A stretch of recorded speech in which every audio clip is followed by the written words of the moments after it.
Kryeministri Edi Rama ka finalizuar një tjetër pazar me konflikt interesi në favor të një deputeti aktual të Partisë Socialiste dhe vajzës së tij, e cila u zgjodh deputete më 11 maj 2025 nga lista e mbyllur. Bëhet fjalë për deputetin e Shkodrës Agron Çela, i cili më 4 qershor 2025 përfitoi me procedurë koncesionare PPP, zhvillimin dhe shfrytëzimin për biznes privat të rezidencës qeveritare në Velipoj përmes kompanisë Genis SHPK, e regjistruar në emër të bashkëshortes së tij Belma Çela. Sipas ligjit numër 9367/7/2005 për parandalimin e konfliktit të interesit të personave të zgjedhur dhe të emëruar në funksione publike, ky përfitim përbën shkelje të qartë, pasi deputeti ka përfituar pasuri publike përmes një subjekti të lidhur familjarisht. Ligji përcakton se konflikti i interesit ekziston edhe kur familjarët funksionarëve publik përfitojnë pasuri, fonde apo leje shtetërore gjatë ushtrimit të mandatit të tyre. Në Kushtetutën e Republikës së Shqipërisë nëni 70.3 ndalon deputetët të ushtrojnë çdo veprimtari fitimprurse që buron nga pasuria apo autoriteti i shtetit, ndërkohë kompania Genis SH në pronësi të familjes Agron Çelës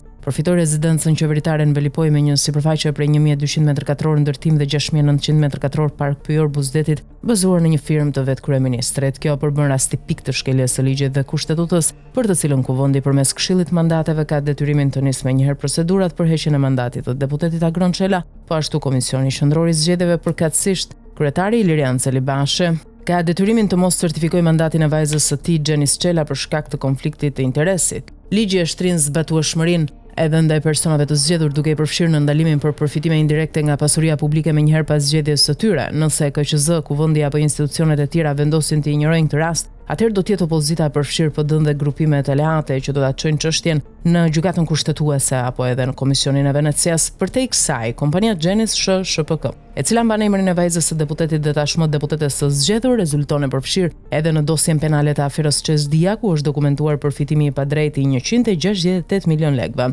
Megjithatë, SPA ka zgjedhur të mos e prek Agron Çelën pavarësisht të dhënave që e lidhin atë me këtë aferë. Ky rast tregon edhe një herë se si pushteti përdor në mënyrë sistematike institucionet dhe procedurat ligjore për të mbuluar dhe legalizuar shpërblimet politike dhe ekonomike në kundërshtim të plot me ligjin dhe interesin publik.